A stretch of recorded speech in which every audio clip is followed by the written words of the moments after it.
So welcome to our discussion of Lying in Politics by Hannah Arendt.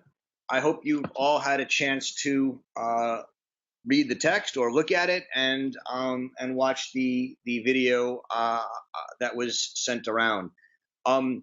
This is in many ways a companion text to her other article, Truth in Politics. This one's called Lying in Politics. Truth in Politics was later published in the book Between Past and Future, and it is less about the Vietnam War, about deception, and more about the question of truth versus opinion in politics, something that is deeply related to what we're talking about here. But the question that she says the Pentagon Papers raise, as you've all seen, is the question of deception or intentional lying in politics.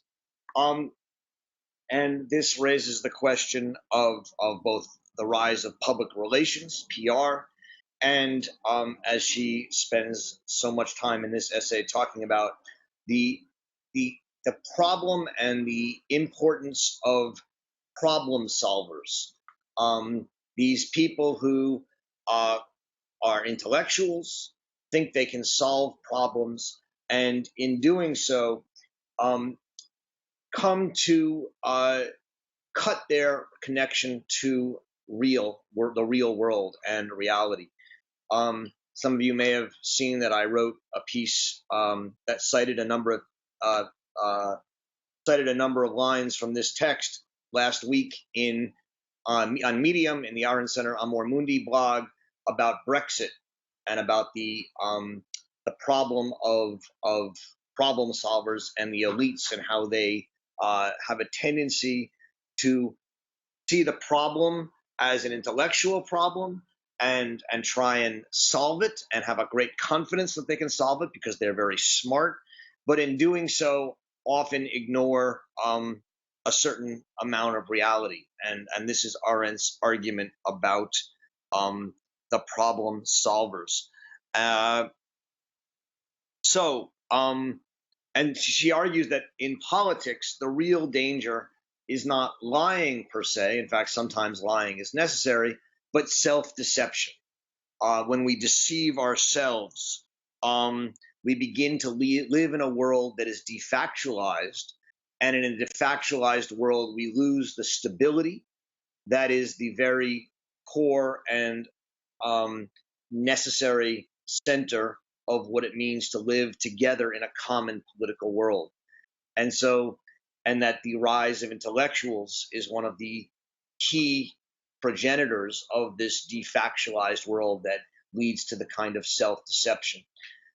I think 50 years on after she wrote this essay in 1971, 55 years on, the problem of self-deception in politics is astronomically bigger and more real today than it was when she wrote it.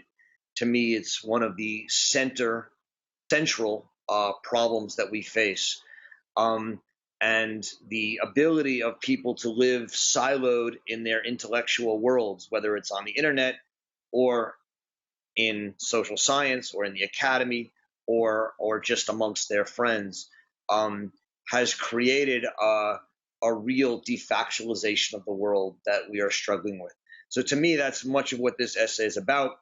I hope you have some questions and enjoyed it and have questions about the video, the lecture that I gave, and I will throw it open. If you want to ask a question, please turn your mic on, and I will try and answer it, and other people can chime in as they will.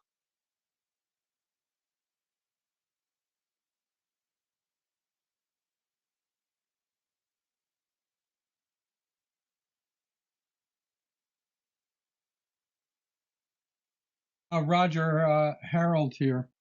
On Google Plus, Howard, I think he's on today, it talked about as I understood it, the intersection of economic interest following on after the Vietnam War with the problem solvers in Madison Avenue I mean, in my view, the confluence of economic and political power is as old as the confluence of the Ohio and the Big Sandy rivers.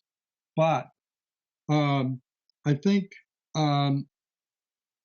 wondered if you would comment on that. I mean, I think she made very clear, and I felt the same, that Vietnam held no economic interests like the Middle East with oil or anything. And certainly Central America, who cares about them? They don't have any resources either. But if you could just comment on the intersection of economic interests and what she was talking about now in 2016. So thanks, Harold. And Howard, if you want to chime in, you can. I mean, I think what she's talking about, and I guess I'm not sure I completely understand the question. I mean, one way to think about this is through the economic control of the media through big business. Is that what you have in mind, Harold and Howard, or is there something else you're actually trying to address? No, what I'm trying to talk about is the fact that in government, intellectuals in government aren't there because only because they're smart. Certainly, that's one of the reasons they're there. But also because they either internally or because they're hired, okay, take that intellectual capacity to promote a particular point of view. And that in order to do that often, they have to manipulate the facts to support that point of view. I guess that, in a short summation, that would be it. Yeah. So, I mean, I think that's right. I mean, she actually talks a lot about how these problem solvers were working for particular people, and many of these people they were working for were people who believed in things like the domino theory and had a kind of ideology. And what she says is that the beauty of a kind of problem solving is that they can pretty much manipulate the facts to give the ideologues what they want.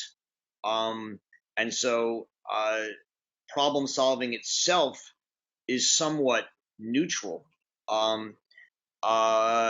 It's defactualized, and as it's defactualized, what it defactualizes, and as it does so, it can manipulate the arguments in pretty much any direction it wants. So if your thesis is that the people in power are of a certain class and have certain interests, and they employ the problem solvers, yes, the problem solvers can be manipulated and manipulate to serve their masters, if that's how you think about it. I mean, I don't think that's I certainly don't think that's always the case. I think a lot of these these intellectuals, these very smart people, really are not ideological and are quite committed to, I think, a kind of truth that they find to be outside of ideology and outside of those kind of class interests. But that doesn't mean that they're not working for certain people. I mean, the very fact that the Pentagon Papers was written for Arendt is proof that these problem solvers were independent enough from their superiors, because when they realized that they had lied and that they had made mistakes and that they had cooperated in this whole deception, they were upset and they studied how it had happened. And that was what the Pentagon Papers was a self-study by many of the same people who had led the deception in the first place.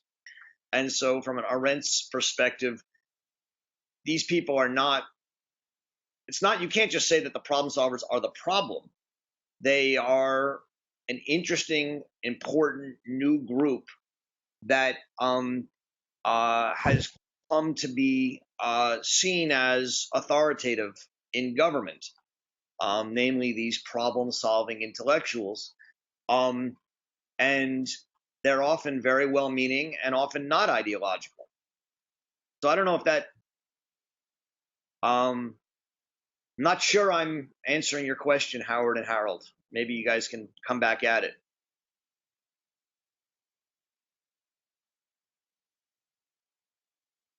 Or someone else can jump in.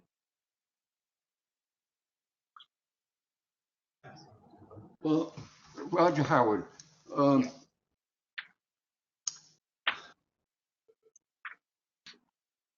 I guess it's just the recognition that someone can be intellectually honest and yet and have a particular point of view. There's nothing wrong with that. But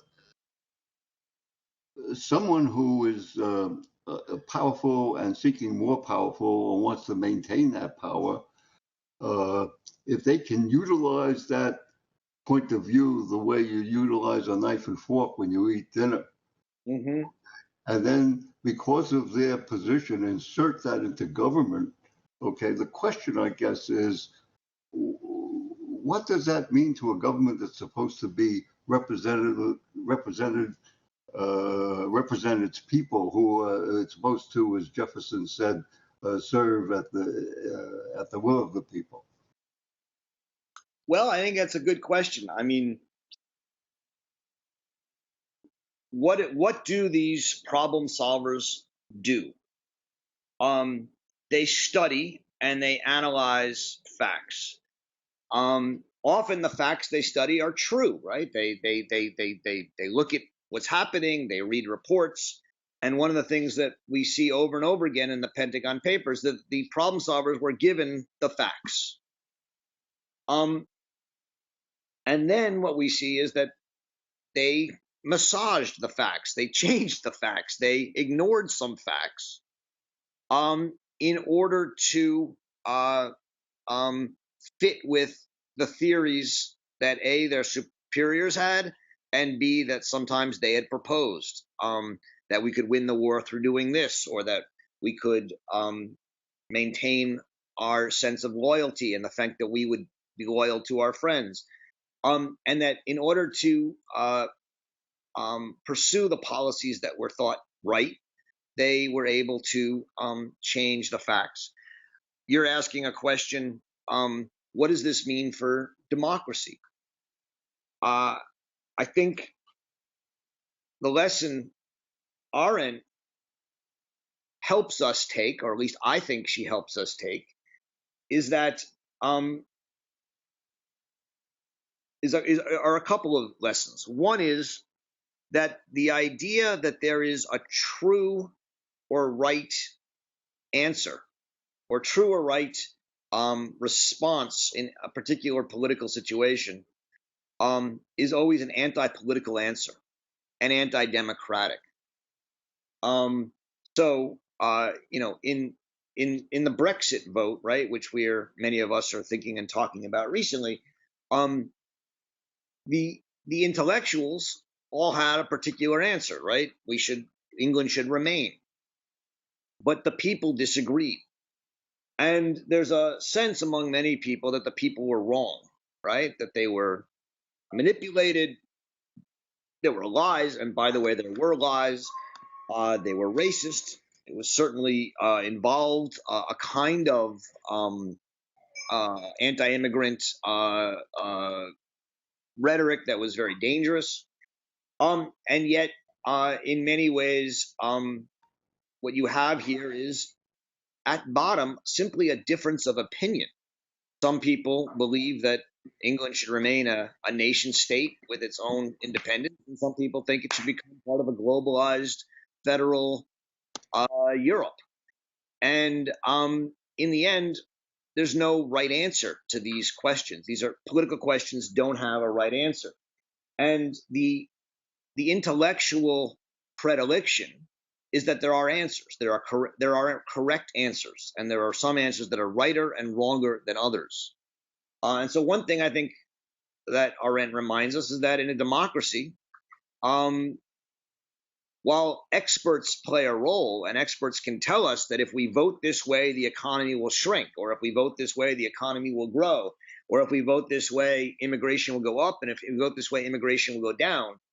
In the end, experts have nothing to say about the democratic decision.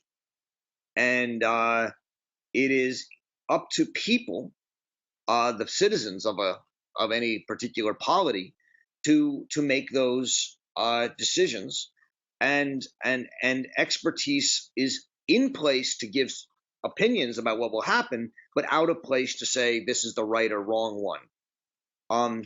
And so I think that's and that to rely too heavily on experts is to reject the idea that people's opinions matter. Now, you asked a question about representation. To what extent should representatives be experts, is maybe one way to frame the question. And in her view, they shouldn't. Representatives are not experts. They are people who not only represent, because I think that's a low-level idea of representative democracy, but make judgments. But not always because they're the experts, but because they are good at making judgments about what's right and wrong. And we elect people who we think make good judgments, or we should elect people we think make good judgments. Anyone want to contribute? Or, I mean, these are very complicated questions, and I think for a lot of us who are intellectuals and maybe are problem solvers in our own way, these are very controversial and provocative ideas that Hannah Arendt offers us. It seems to me that what Arendt is saying is really a fundamental criticism of all social science methodology. That's right. And that's so much taken for granted that even though we're discussing it here, do we really question the meaningfulness of that? I mean, wouldn't we be putting out of business all of social science academia if we were to take that seriously? That is a very important and good question. It's one of the reasons I've been so much so out of place in academia for many years. But I teach in a political science field, or at least that's where I used to teach or have some connection. And whenever I would go and give talks, I would criticize political science and argue that it was exactly the problem. And obviously that didn't go over so well in many political science programs. Let's just back up and understand Arendt's critique of social science. There's a couple of different levels to it. One level, which we've already talked about here, is that social scientists defactualize reality. But the deeper critique, which that itself is based on, is that social science wants to normalize human behavior, to make human behavior be something that can be studied, understood according to norms and laws. And for Arendt, that is the equivalent, really, of genocide, in the extent that what it means is it takes away what it means to be human from human behavior, which is its spontaneity, its ability to start something new, its surprisingness. Arendt, in two different essays of hers that I find deeply important on this question, one is the essay "What is Freedom?" and the other is her unpublished essay "Introduction to Politics." In both these essays talks about the fact that miracles are actually at the very heart of human politics. Now, she says you have to think of miracles not in the sense of a religious miracle or a divine miracle, but a miracle is simply a new beginning that was unexpected and could not have been predicted. And what she says is that in that sense, miracles are at the very heart of politics, because politics is about human beings doing the unexpected and the new. And she worries deeply that as social science increases in its prestige and power in society, the law of large numbers comes to operate. And under the law of large numbers, most people act in predictable ways, and anyone who acts in unpredictable ways are sort of disregarded as outliers on the bar graph. And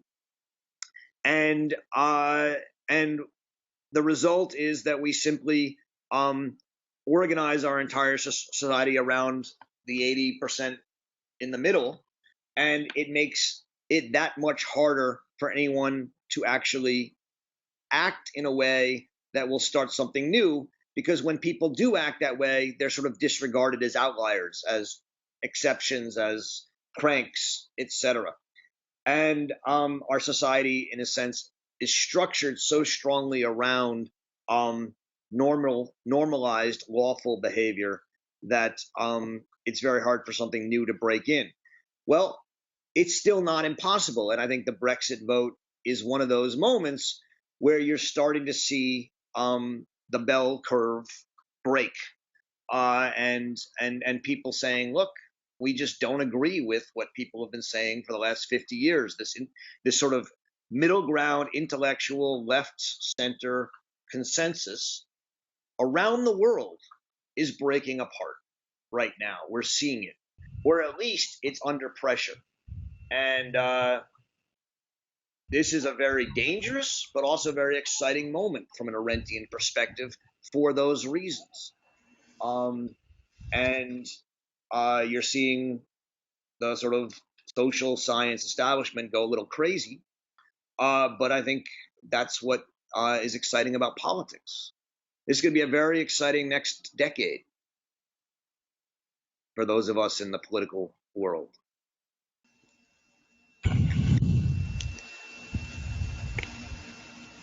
Roger, Jack Hirschfeld here. Can you hear me? Yes. Yes, good. Okay. I have a couple of things I wanted to bring up. One is, first of all, I wanted to address the question of why are we in Vietnam, right? This question about whether there was some economic drive or whatever. I think in the context of the time, I think we need to remember that in the preceding decade, the McCarthy decade, there was considerable talk about the failure of American foreign policy. We lost China, and this was a lot of political propaganda was built around the idea that we were structurally interested in the Pacific Rim and had given up our aspirations to the communists. And that, I think that drove a lot of the thinking about why we should be in Vietnam. At a certain point, it became as clear from this essay, a public relations debacle, right? But it was a public relations effort, and it was really based on a very widely held belief, already defactualized from day one, that we had, quote, lost China, that America had lost China, that it was a foreign policy failure, and that this was a matter of shoring up the idea that American foreign policy was still strong. In the question about who these problem solvers are, this is a very long. This has a kind of very long history back into the earlier part of the century, where the idea of efficiency experts arose, where the work of Taylor was completely turned upside down, defactualized, so to speak, in order to enable larger profits, and created the image of the soulless technocrat. And in some ways, that's who Arendt is describing here, the soulless technocrat.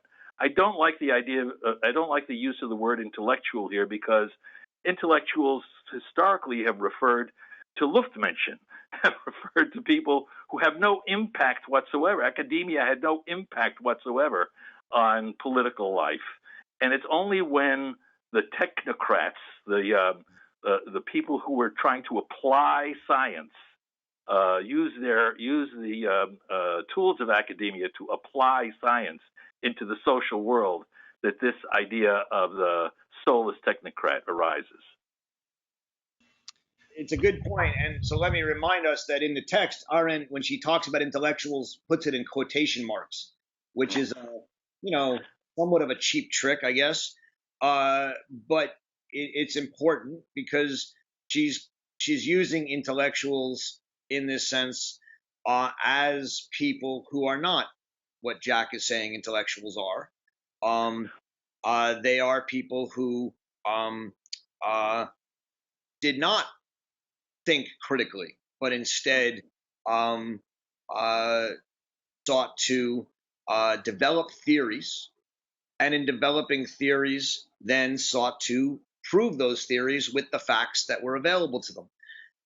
This is really, part of the critique of social science. Now, let me just back up and say there are many good sociologists, political scientists, social scientists out there who don't do this, right? There are excellent social scientists who actually practice social science in such a way that they question theories and show the way that reality is more complicated than any theoretical attempt to understand it might be. And these are true intellectual social scientists. So social science is not the enemy in that sense. Social science is the enemy insofar as the social scientist wants to become a scientist who can apply theories to the world. And that is Arendt's target here. Generally, when social scientists enter into government and politics or business, they are of the type that thinks that their theories can work in the world. And sometimes they're right. We have to be honest, right? Right. They can actually predict a lot of human behavior. But that doesn't and they manipulate opinion, and they can successfully manipulate opinion, thereby in some ways destroying politics. It's an interesting question, whether they can manipulate opinion. They can certainly try. One of the things that we hear people complaining about over and over again in modern politics is how the media, manipulates opinion, how it's controlled by X people, and there is obviously there's an effort to do it, but it's unclear to me how much it works. In the end, what's amazing to me is with all the people out there trying to manipulate opinion, how many different opinions there are, and how immune people seem to be to the efforts to manipulate opinion. In fact, I think the problem that people are really pointing to when they point to the problem of manipulating opinion is that their efforts to manipulate opinion have not been as successful as they would like it to be. And there are still people who disagree with them. That said, in order to truly manipulate opinion, you need to do what totalitarian regimes like the Nazis and the Stalinists and others have done, which is to not simply defactualize the world, which was part of it, but to employ terror to stop people from talking and thinking, and make them completely retreat from any public world. And in that way, you can somewhat really control all opinion in the public world. Without that element of terror, I think the lessons we've learned is the difficulty of manipulating opinion, not the success of it. I mean, I got to take issue with that. I mean, if you look at the the widespread pervasiveness of, let's say, identity politics, you see how these types of ideas can spread like wildfire through the population, and then you become social pressure keeps people from attacking it and pointing out that the emperor's wearing no clothes. And let me just give as one example. In Sunday's magazine section, there was an article on Ben Rhodes, and it talks, basically, he describes how he manufactured, and uses that word, manufactures, for example, the notion that the Iran treaty would strengthen the moderates against the mullahs in Iran, and that this was totally manufactured because his job was to sell the treaty. And at the same time that the New York Times puts this out, they are still continuing to act on that discredited concept, and I will believe will continue to do that despite this. The Ben Rhodes story is going to make a great book soon. Maybe Paul, you'll write it. It is, we had a similar view of this from the other side 15 years ago when the George W. Bush administration tried to manufacture support for the Iraq War, right? So you have, I think this book on Ben Rhodes would be the opposite side and would be fascinating to write. It is an important story, and the Times schizophrenia around the Iran nuclear deal is exceptional to watch. I want to keep your question in mind, Paul, or your point, which I think is a good one, and just read what she writes on page 8, because I think it's helpful and it maybe will help us think this through. So she's talking about the rise of the PR men and their importance, and then she says, and by the way, she in the end says that the real problem was not the PR men, it was the problem solvers. So we have to understand that. But she says the only limitation to what the public relations man does, the only limitation to what he does comes when he discovers that the same people who perhaps can be manipulated to buy a certain kind of soap cannot be manipulated, though of course they can be forced by terror to, quote, buy opinions and political views. Therefore, the psychological premise of human manipulability has become one of the chief wares that are sold on the market of common and learned opinion. But such doctrines do not change the way people form opinions or prevent them from acting according to their own lights. The only method short of terror to have real influence on their conduct is still the old carrot and stick approach. It is not surprising that the recent generation of intellectuals who grew up in the insane atmosphere of rampant advertising and were taught that half of politics is image making and the other half the art of making people believe in the imagery, should almost automatically fall back on the older adages of carrot and stick whenever the situation becomes too serious for theory. So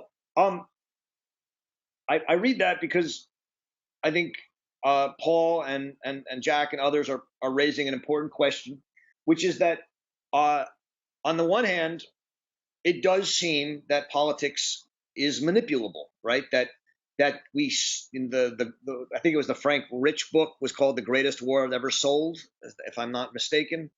And the idea, there was that famous quote by someone in the Bush administration that we had to wait till after Labor Day to sell the war because no one starts an advertising campaign before Labor Day. And the idea that the war was going to be sold and manipulated.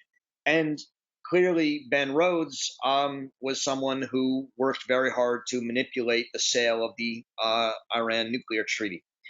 So this suggests that maybe Arendt's wrong, that we PR people can manipulate public opinion. And yet there are, I don't know the poll numbers, Paul, and you can tell me if I'm wrong, but I would say large numbers of American people don't agree with Paul Rhodes and don't agree that the nuclear treaty was the right treaty. It's interesting. The people it most successfully succeeded in manipulating were whom? the intellectuals, the social scientists, the people, and the liberals in general.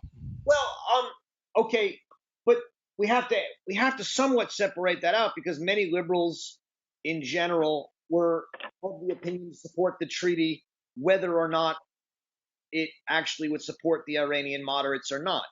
We have to understand that a large number of the people who supported the treaty were going to support it regardless of this data and this information.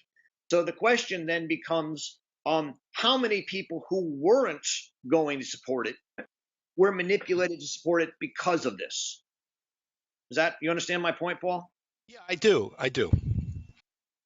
You also have to wonder how many people, once again, let's talk about democracy. So we're talking about a wider circle of people. How many people who would basically be really unable to come to an informed opinion find themselves being swayed by the avalanche? I mean, I read the New York Times. I listen to NPR. And it's amazing to watch a story pop up on one of these outlets, and then the next day see it circulated with the exact same line, with the exact same spin throughout the media. And it's an avalanche, and the average person is not in a position to stand his ground and say, I've got different information. Well, let me push back on that a little bit. I mean, who reads the New York Times and listens to NPR?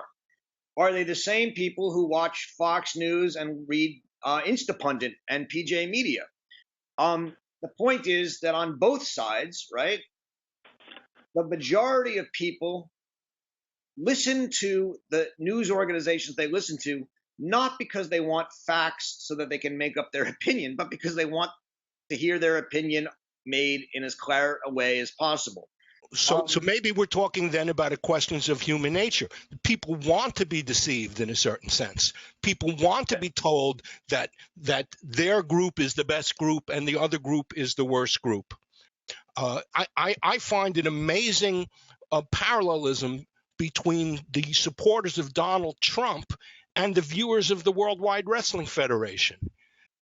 And it's no accident that Trump himself, I mean, there's footage on YouTube of Trump getting a body slam in WrestleMania. But the notion, the wrestling interviews, I don't know if you recall, there used to be a character called the Iron Sheik, and he was opposed to another character named Hacksaw Jim Duggan. And Hacksaw Jim Duggan would come on with a 2x4 with an American flag stuck into the end of it. And the Iron Sheik would come out with a flag with a picture of the Ayatollah Khomeini and his curved Persian boots. And the Iron Sheik would beat the living daylights out of Hacksaw Jim Duggan until the audience started chanting, USA, USA, at which point, like Popeye eating the spinach, Hacksaw Jim Duggan would get up and win the match. And I think that this, you see this in the guts of the faces of the people in Trump rallies. Okay. So you know much more about pro wrestling than I will ever want to know, and I am so glad that you brought the Hacksaw Jim Duggan and the other guy, Ayatollah and Iron Sheik in. This is beautiful. Let me simply say, I don't want to create a negative, hostile view of humanity, but I do think that many people have strong opinions, and I think that it's a rarity when people's opinions are changed by the media. That doesn't mean it never happens. And it's a rarity when people's opinions are changed by facts. It doesn't mean it never happens. In fact, I think our hope for progress and some sort of goodness in the world is that it will happen often enough to move us forward. All I'm wanting to suggest here is that the idea that people are simply manipulated, I think is overly ambitious for PR. What's amazing is no matter how strong the media gets, people seem to disagree. That's an extraordinary fact to hold on to. Now, there are exceptions to that, which are things like totalitarian regimes. And what Arendt is saying is the real only way to move to the kind of real manipulation that the PR people think can happen is through terror. And now you brought up earlier political correctness, this idea that if you state an opinion, you will be ostracized. I want to be clear, we're not yet anywhere close to the kind of terror that was going on under a kind of Stalinist or Nazi regime. Nevertheless, there is a kind of enforced conformity in certain circles. And by the way, we should say on both the left and the right, right? You know, on right-wing websites, if you say certain things, you're kicked out and you're derided. And on left-wing websites, you're kicked out and derided. I don't want this to be a one-sided thing. But that's really about a kind of enforced conformity and a kind of forced community. And those are dangerous. Those are always dangerous. And one of the problems we have today is that more and more people only read the siloed media that they get. Now, people talk about this being a fault of the internet, and I have to somewhat laugh because, you know, this is the way most people live their lives for most of human history. Labor people read the labor newspapers and talked to other people in labor. They rarely sat around and talked to capitalists. So, you know, this is not new per se, although it is new over and against a kind of middle class intellectual social science consensus that largely reigned in the West from the 1950s through the 1980s or 90s. That was a period in which this idea of objective New York Times, NPR journalism had its heyday. It's really an exception in the history of politics and in the history of the world, but it really had its heyday then. And I think that what we're sort of seeing is the long breaking apart of that middle of the road consensus. The other people want to chime in. I'm happy to keep this conversation going. It's very interesting, but some people who haven't had a chance to talk yet, share their opinion, ask a question.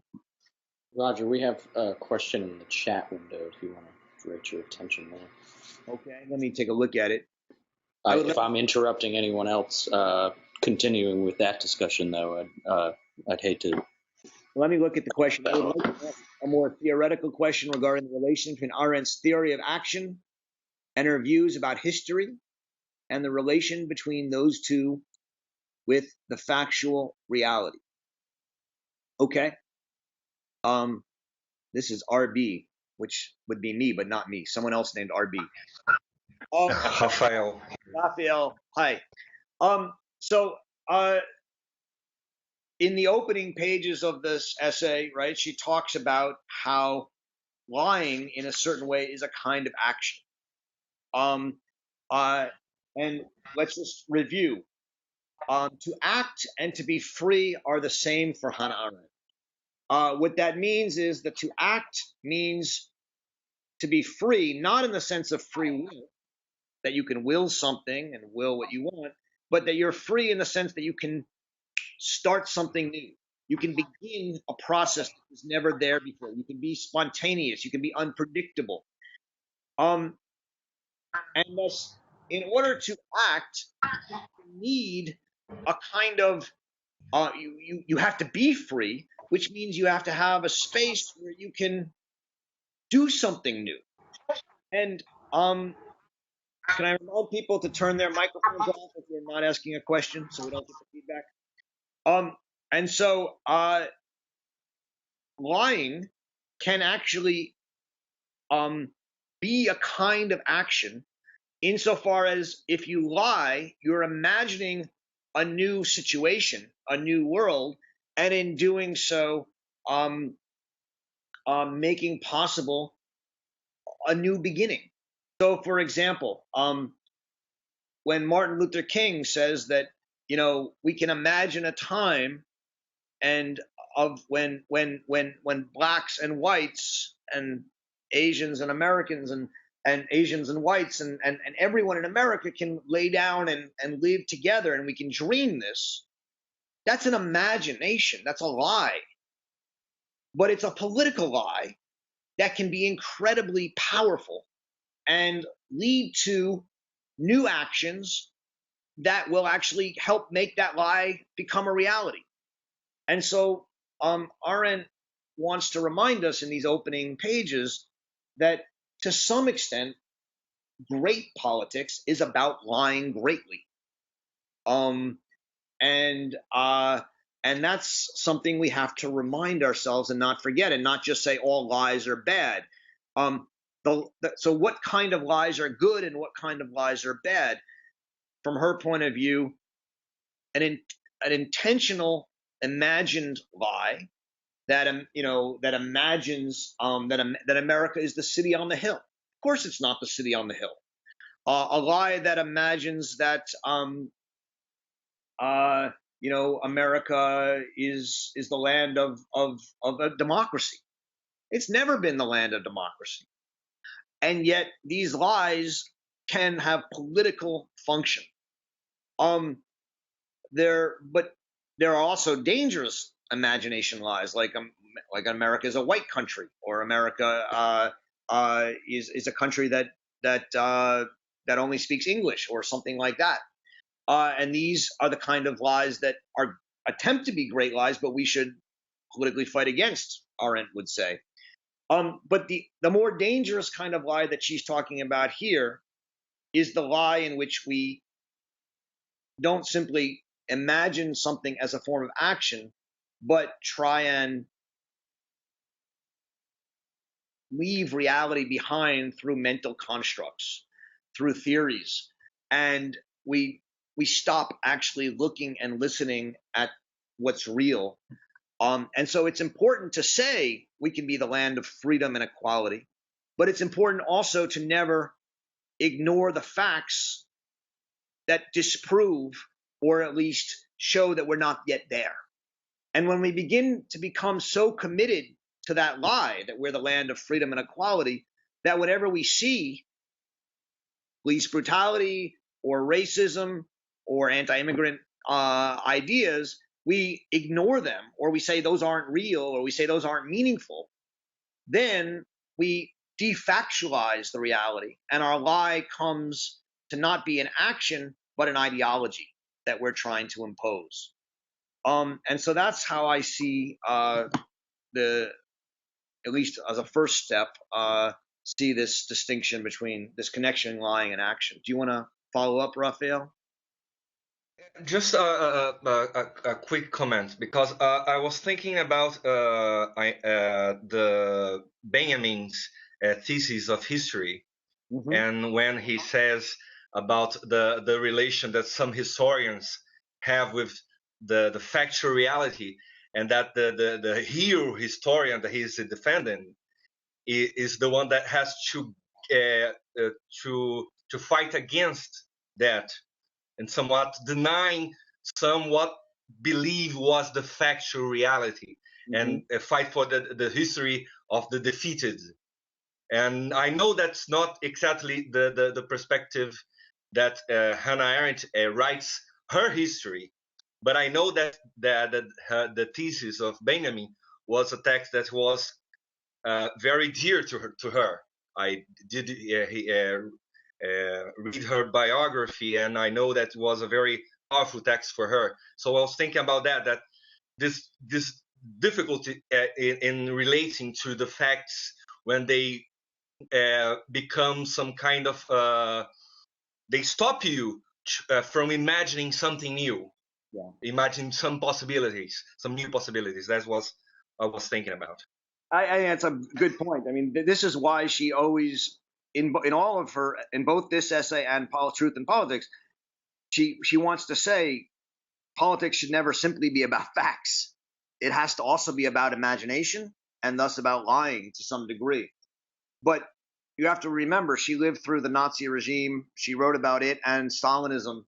And one of the key elements of those totalitarian regimes for her was that the ideology that Hitler and Stalin propounded at some point simply ignored facts. And people were so committed to the ideology that they simply ignored it. And she wrote a lot about that and talked about how there is a deep need in the human psyche for a consistent world, and that we actually, as humans, have a tendency to prefer the consistency and coherence of theoretical truth and theoretical certainty than the messiness, difficulty, complexity of factual reality. And while we need imaginations and ideas and utopias to inspire us, she's deeply aware of the dangers when those imaginations and utopias are combined with terror in a way that defactualizes the world and creates simply one viewpoint. And that's her real fear, right? This idea, and this is the conversation I was having before with Paul, you know, as bad as things are now, and we have great PR and great, media and all this stuff that spends millions and billions of dollars every year to convince people, we don't live in a world with one opinion. I mean, if anything, right now, what we're witnessing, at least in the United States, and I think around the world, is the breakup of a dominant opinion that has largely ruled the European and American realities. I'll just start there. I'm sure there's others as well, for the last 60 or 70 years. What we're seeing now is more diversity of opinion than we've seen in a long, long time. And what that's doing is making the people who've benefited from that single opinion for the last 70 years, which, by the way, is many of us, very uneasy, because we have successfully imposed our opinion on many people around the world who don't agree with it. And so I don't think Arendt would be so worried about that right now, the breakup of that opinion. I think she would see it as dangerous, because out of that insecurity, there comes a desire for security. And the desire for security leads to the desire to believe a Trump or the Brexit supporters, or, by the way, the intellectuals who say, look, I have a coherent narrative and I can make the world make sense again. That's the danger. And so our job, I think, as intellectuals, I hope in the non-quote around it sense, is to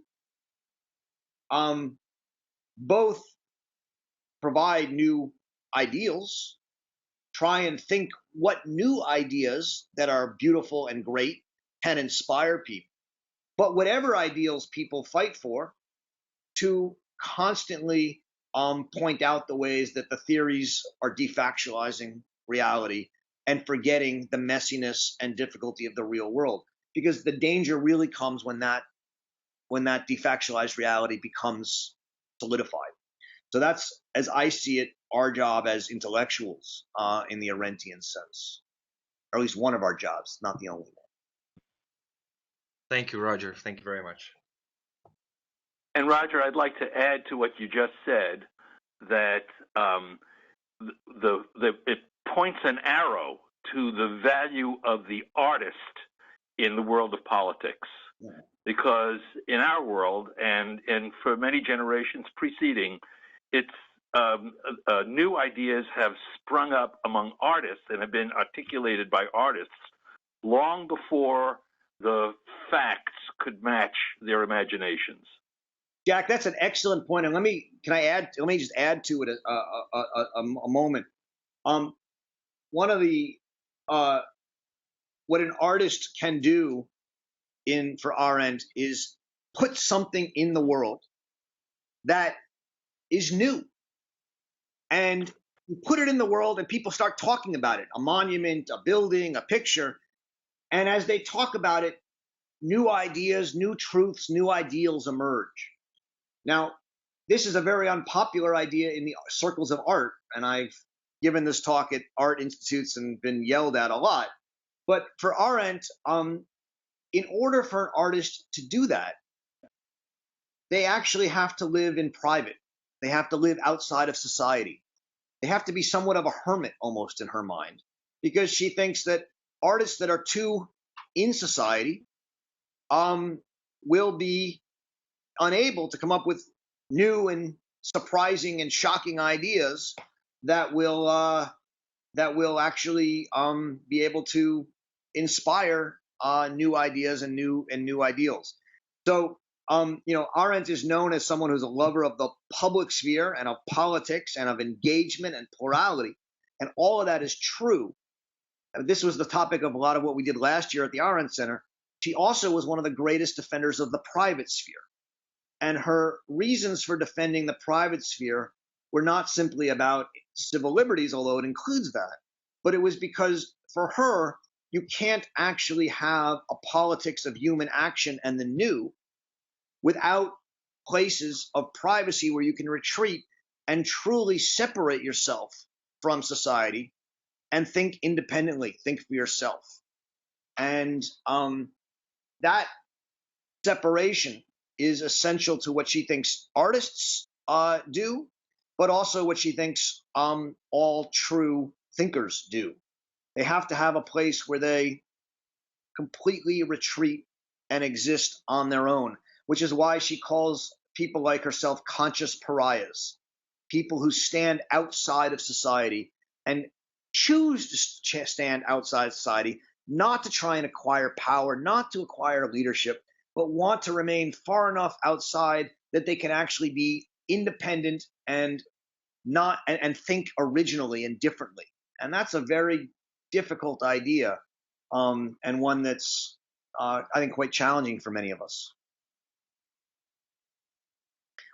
Any last question or comment? We have a couple of minutes left. Someone who has, I know there's some new people on today. Anyone who hasn't asked something yet? Roger. I guess I have a question. Yeah. I'm wondering, I was surprised that Arendt was not particularly bothered, it seemed, by the lack of democracy that is sort of implicit in having, people in power lying, and having technocrats sort of making decisions. And I guess I